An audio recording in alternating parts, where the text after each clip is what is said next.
C'est pour moi un réel plaisir de vous retrouver ce soir à ce rendez-vous de l'information. Aujourd'hui, la communauté internationale célèbre la Saint-Valentin, appelée Fête des Amoureux. Et cette célébration, j'allais dire, est-elle seulement réservée aux amoureux? Tout un dossier sur le sujet dans ce journal. Et puis, les cours ont effectivement démarré hier au lycée agricole Mehdi de Sékou.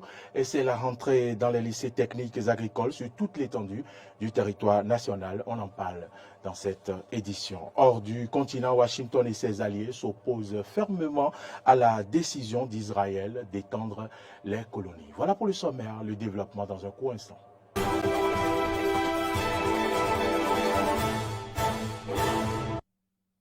Merci à toutes et à tous pour l'attention et bienvenue dans ce journal que nous ouvrons par la Saint-Valentin qui est célébrée un peu partout dans le monde, quoique les avis soient divergents quant à la célébration de cette fête appelée des amoureux. Elle a lieu quand même chaque année. Quelle signification revêt alors cette fête? Quelle est son origine?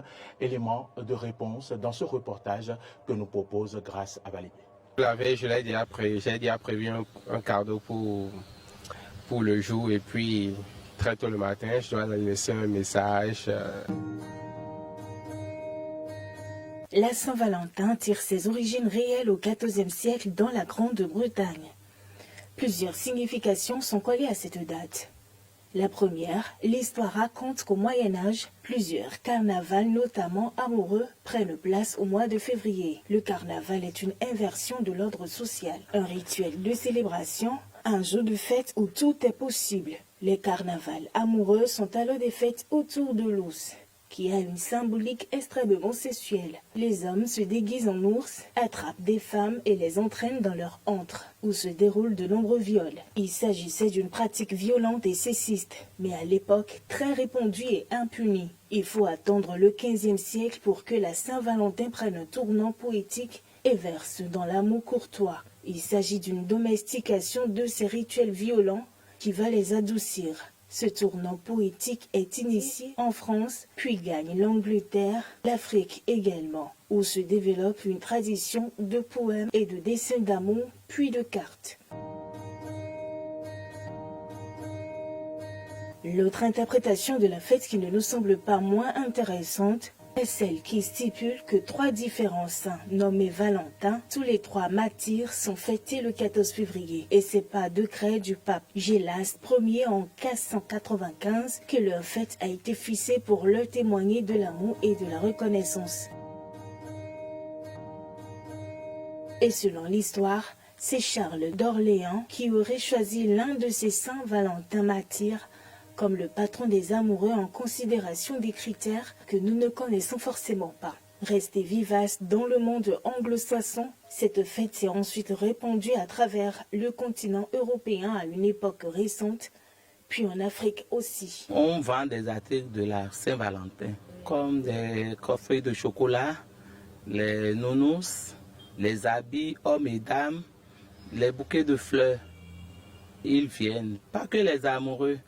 Il y a les gens qui viennent acheter pour leurs soeurs, pour leurs frères et les amoureux aussi viennent.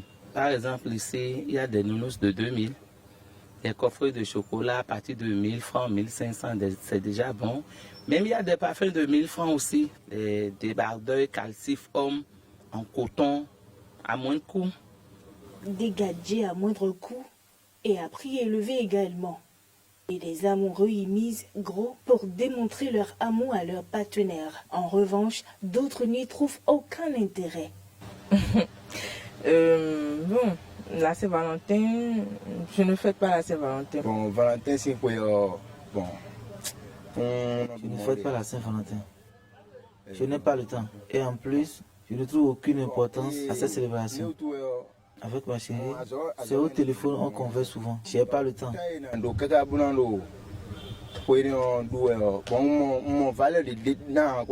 L'amour est un bon sentiment qui procure le bonheur s'il est réel. Oui, c'est bien dit par ma consoeur Grâce à Valigbé. La Saint-Valentin, on continue d'en parler. Cette année, elle coïncide donc cette fête avec un jour ouvrable, ce qui devrait empiéter, selon certaines personnes interrogées, sur sa bonne organisation, alors que d'autres, vu les obligations de leur travail, souhaitent procéder autrement. Je vous invite à suivre les propos recueillis par Clémence Tonouko. Moi, j'ai l'habitude de fêter la Saint-Valentin avec mon épouse d'ailleurs, et pour lui donner la joie au cœur, l'amour que j'ai toujours pour elle. Et d'ailleurs, ça fait partie des choses primordiales dans un foyer pour que tu lui montres à quel point tu lui portes réellement cet amour. Donc, comme ça se fait tous les ans, moi, j'ai l'habitude de la faire sortir pour lui faire ce plaisir quand même, pour lui donner encore une fois mon amour, mon vrai amour avec elle. Après le boulot, bien sûr, ou même arriver à la maison ce soir, je verrai le programme avec elle si on ne va pas reporter ça en week-end pour bien la fêter. Demain, j'ai prévu beaucoup de choses. Hein? Bon, je ne vais pas tout dire parce que faut pas que vous allez venir me déranger. Parce que c'est beaucoup de choses, c'est beaucoup de surprises. Hein? Il faut apprêter vos lampes torches parce que Baé, il a promis m'offrir la lune demain. Vous voyez ça? J'aurai plein de cadeaux. Oh non, ça, moi aussi j'ai prévu des cadeaux pour Baé. Bien sûr, on va faire une sortie spéciale, bras dessus, bras dessous. Et on va aller dans un restaurant pour croquer quelque chose et siroter quelque chose. J'ai prévu quelque chose quand même pour lui, mais c'est une surprise. Je me prépare déjà. Pour ne pas mentir, j'ai anticipé déjà aussi ce matin. Les cadeaux à offrir à mon amoureuse, c'est déjà à côté. Je me prépare aussi pour une sortie personnelle avec mon amoureuse. Après le boulot demain, c'est dans la soirée, on va essayer de s'embrasser comme le dit-on. Je suis en train de voir si, parce que ma famille n'est pas là, ma famille est au Nigeria. Donc je suis en train de voir d'ici le soir si je pourrais descendre pour fêter avec ma famille. Je suis en train de voir si je pourrais surprendre ma famille avec un dîner entre nous. Donc, ma femme, elle vient d'avoir un bébé, une fille. Donc elle est toujours en état de récupération, si je pourrais le dire. Donc ce serait une surprise chouette pour elle si je descendais et que je nous amenais à un dîner ensemble. Je vais aussi penser à un cadeau. Ma femme aime le popcorn. Elle aime le popcorn. En matière d'objets, je ne sais pas encore. Peut-être une paire de chaussures, pardon, ou de tissu, je ne sais pas encore. Mais je suis sûr qu'elle aime le popcorn et la glace. Je voudrais donc préciser que cette Vox Populi a été réalisée hier. Alors cette édition se poursuit, changeons de registre à présent, rentrée dans les lycées techniques agricoles, c'était hier sur l'ensemble du territoire national après le lancement officiel par le ministre des enseignements secondaires, techniques et de la formation professionnelle, Kwaro Yves Tchabi. Les cours ont effectivement démarré. Et c'est le constat fait par Carnot François Mbadéreton. L'enseignement technique agricole, une nouvelle approche de développement des compétences techniques et professionnelles pour l'emploi. C'est sous ce thème qu'est placée l'année scolaire 2022-2023 dans les lycées techniques et agricoles. Au lycée agricole Mehdi de Sékou, où elle a été lancée officiellement ce lundi 13 février par le ministre de tutelle, la rentrée est réellement effective. Le matin, à 7 h déjà, ils se sont réveillés et on a fait le drapeau à 7 h 45. Le ministre a participé au drapeau, au premier drapeau de cette année scolaire 2023. Et c'est après ça que la rentrée a été lancée officiellement pour tous les délaissés agricoles actuels du Bénin. Ils sont venus avec leur quittance parce qu'il y a certains parmi eux qui sont allés à la banque payer leurs frais de scolarité. Et parmi eux, il y a encore les boursiers. Bon, moi, je suis en train de gérer les élèves boursiers. Je leur donne des papiers pour qu'ils puissent aller avoir accès à l'internat et aller au cours. Pour ce premier jour de la rentrée, pendant que certains apprenants sont au cours, d'autres, accompagnés de leurs parents, remplissent les formalités d'usage. Et en tant que parent, je suis là pour l'accompagner dans son objectif. Depuis que nous avons commencé les démarches, je n'ai pas encore déçu. Je suis très content de l'accueil qui se fait depuis le samedi, le jeudi dernier jusqu'à aujourd'hui. Je suis très satisfait. Et comme à l'accoutumée, au commencement d'une année scolaire, des conseils sont prodigués aux apprenants. Ils n'ont qu'à essayer de se conformer par rapport à la chose là, de ne pas se dire qu'ils vont essayer de se faire des amis quand même qui vont les amener dans des situations les plus difficiles là, que moi je ne souhaite pas. Je demande simplement aux apprenants d'être sages et puis d'apprendre leurs leçons. Et à la fin de l'année, ça va être très bon pour eux. Le ministre a dit tout à l'heure, discipline, travail, et quand les deux s'associent, il y a forcément le succès. Donc je reprends la même chose pour leur demander la discipline, le travail, et ils auront le succès. Rappelons qu'au cours de la cérémonie de lancement officiel,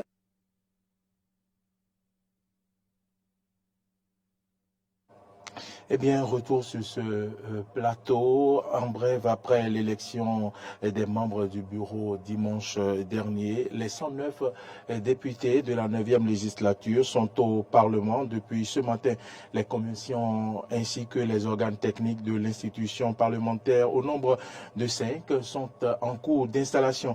Il s'agit de la commission des lois, de l'administration et des droits de l'homme, de la commission des finances et des échanges, de la commission du plan, de l'équipement et de production, mais aussi de la commission de l'éducation, de la culture, de l'emploi et des affaires sociales et la commission des relations extérieures, de la coopération au développement, de la défense et de la sécurité.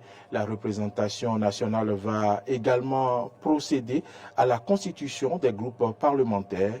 Nous y reviendrons plus amplement dans nos prochaines éditions. Retour maintenant sur les faits divers concoctés pour vous par la rédaction au cours de l'installation de la 9e législature à l'Assemblée nationale. Et ces événements, il faut le dire, se sont déroulés avant et pendant la cérémonie d'installation des députés. Suivez.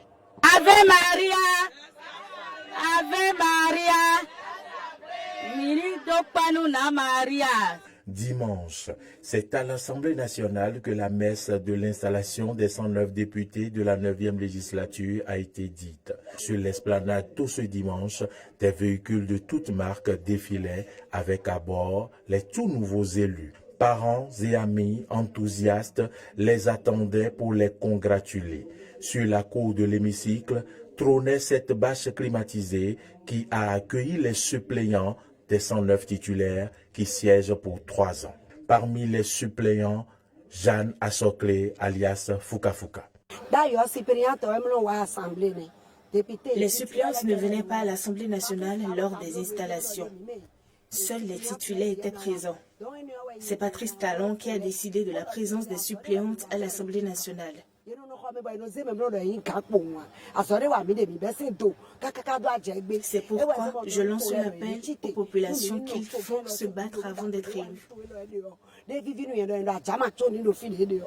Plusieurs délégations venues de plusieurs circonscriptions électorales étaient présentes sur l'esplanade de l'Assemblée nationale, dont Mesme Tadegla Djegui. Nous avons vu un Porto Novo et qui est bien décrispé et qui présage d'un environnement de paix. Et donc la 9e législature va se passer dans la paix totale. Et c'est déjà une fierté pour moi et une fierté nationale. On pourrait même voir une délégation d'observateurs présents au Bénin dans le cadre des législatives. Personne ne voulait se faire compter l'événement. Un peu plus loin, ces femmes assises à même le sol sont venues soutenir l'élu du peuple, Armand Gansé. Le choix du dimanche pour l'installation de la 9e législature n'était pas un hasard, car parmi les 109 députés figure la présidente du groupe Légion de Marie, accompagnée par ses femmes. Ave Maria, Ave Maria, Miri Dopanu na Maria, Eze présidente Mitondaga, Miroroponi, Madame Hunkani Denise. Madame Hunkani Denise Maounion a été désignée par Dieu comme notre députée sur la liste du Parti Les Démocrates. Élu pour siéger pour la première fois à l'Assemblée nationale, il était ému. Jean-Claude Akpiti. Très ému d'être au palais des gouverneurs. C'est la première fois que je siégerai comme député. Derrière le bâtiment où se déroulaient les travaux de la 9e législature, les journalistes parlementaires réunis dans cette salle dénommée Ijikolaole suivaient tout sur cet écran. Jusqu'à tard la nuit, l'élection du bureau de la 9e législature s'est poursuivie et achevée par la constitution d'un bureau de 7 membres, 4 de l'Union progressiste Le Renouveau, 2 du Bloc républicain et 1 du Parti Les Démocrates. Hors du Bénin, à présent, Washington et ses alliés s'opposent fermement à la décision d'Israël d'étendre les colonies Washington, Bénin, Berlin plutôt, Paris, Rome et Londres se sont dit fermement opposés aujourd'hui à la décision d'Israël de légaliser 9 colonies en Cisjordanie occupées et de projeter de nouveaux logements dans les colonies existantes qui ne fait qu'accroître les tensions entre Israéliens et Palestiniens.